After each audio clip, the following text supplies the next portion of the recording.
নবান্ন অভিযান করুন, আমি পাশে থাকবো, আন্দোলনকারীদের বার্তা দিলেন বিরোধী দলনেতা।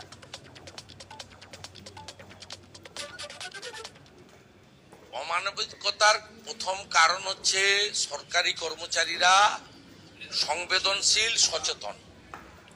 তাদেরকে ওই দমদমা পুতুলের মতো ছেড়ে দেওয়া যায় না। তারা এই সরকারকে প্রথম দিন থেকে সাহায্য করেছে, কিন্তু আস্তে আস্তে 16 সালের পর থেকে এই সরকারের স্বরূপটা তারা বুঝতে পেরেছে।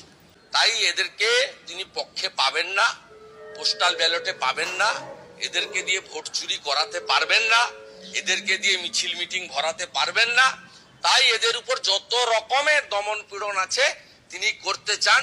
এদের যদি কিছু হয় আগুন জ্বলবে বাংলা। এদের যদি কিছু হয়, 72 ঘন্টা হয়ে গেছে, আগুন জ্বলবে বাংলায়। আর আমি ভাস্কর বাবু সহ সমস্ত দাদাদের সব বলে যাচ্ছি, যেভাবে করছেন সব ফ্লাগ ছড়িয়ে দিয়ে ডাকুন নবান্ন অভিযান। আমি আপনাকে বলছি, আমি থাকবো। আইনজীবী ও সিপিএম সাংসদ বিকাশ রঞ্জন ভট্টাচার্য এই মুহূর্তে আমাদের সঙ্গে টেলিফোনে রয়েছেন। বিকাশ বাবু, আপনি শুনলেন, কি বলবেন? দেখুন, যে আন্দোলনকারীদের যে সংগ্রাম আন্দোলন, সেটাকে নষ্ট করার জন্য শুভেন্দু বাবুর বক্তৃতা মমতাকে অনেক কষ্ট হতে পারে। কেন এইসব কথা বলছেন? যে সমস্ত কথা বলে প্রকৃতপক্ষে আন্দোলনকারীদের দাবিকারী ভিন্ন পথে পরিচালিত হয়েছে। আমার নিজের মনে হয় আন্দোলনকারীরা নিজেরা ভাববেন এবং আমাদের বক্তব্যের সঙ্গে সহমত প্রকাশ করবেন না। তাদের আন্দোলন নির্দিষ্ট পথে চলছে, সে পথে চলুক, কিন্তু আগুন জ্বালিয়ে দেবো, এগুলো দেবো, এইসব কথা বলে আন্দোলনের সর্বনাশ করতে আমার ধারণা। ধন্যবাদ বিকাশ। শুভেন্দু অধিকারীর এই মন্তব্য প্রসঙ্গে কি বলেছেন ভাস্কর ঘোষ, দেখুন।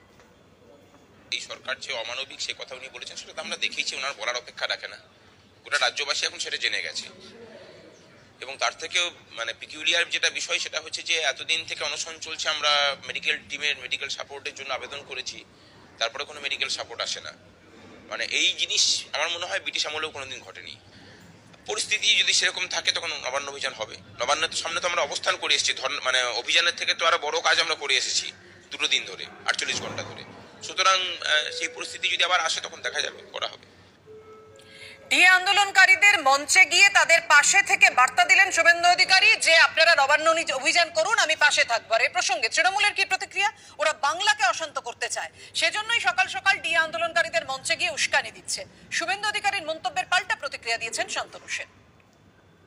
তিনি নিজে লোডশেডিং করে ভোটে যেতে এবং টাকা নিয়ে ধরা পড়ে জেল খাটার হয়ে বিজেপিতে গিয়ে ওয়াশিং মেশিনে ধুলাই হয়ে বসে থাকেন, যার নিজের বিরুদ্ধে ভুড়ি ভুড়ি অভিযোগ, সিবিআই 20টা এফআইআর, যাকে প্রকাশ্যে টিভির ক্যামেরায় টাকা নিতে দেখা গেছে। তিনি সবসময় চান যে বাংলায় আগুন জ্বলুক, সেই জন্যই আন্দোলনকারীদের পাশে গিয়ে তাদেরকে উস্কানি দিচ্ছেন। আন্দোলনকারীরা খুব ভালো মতো তাদের জেনে রাখা উচিত যে মমতা বন্দ্যোপাধ্যায় মুখ্যমন্ত্রী হওয়ার পর বাংলায় তিনি 106% দিয়ে দিয়েছেন, যেটা 33-34% ছিল বামফ্রন্টের আমলে। এই আন্দোলনকারীরা যদি আন্দোলন না করে, তাহলে ঘোলা জোরে রাজনীতি করার জায়গাটা শুভেন্দু অধিকারীরা পাবে না। তাই তারা সবসময় বাংলাকে অশান্ত করে রাখতে চায়। বাংলার ন্যায্য পাওনা দিল্লিতে গিয়ে আটকে দিয়ে এখানে গর্বের সাথে সেটা ঘোষণা করে। এই আদ্যপ্রান্ত বাংলা বিদ্বেষী এবং বাঙালি বিদ্বেষী বিজেপিকে সেই জন্য বাংলার মানুষ সবসময় যোগ্য জবাব দিয়েছে।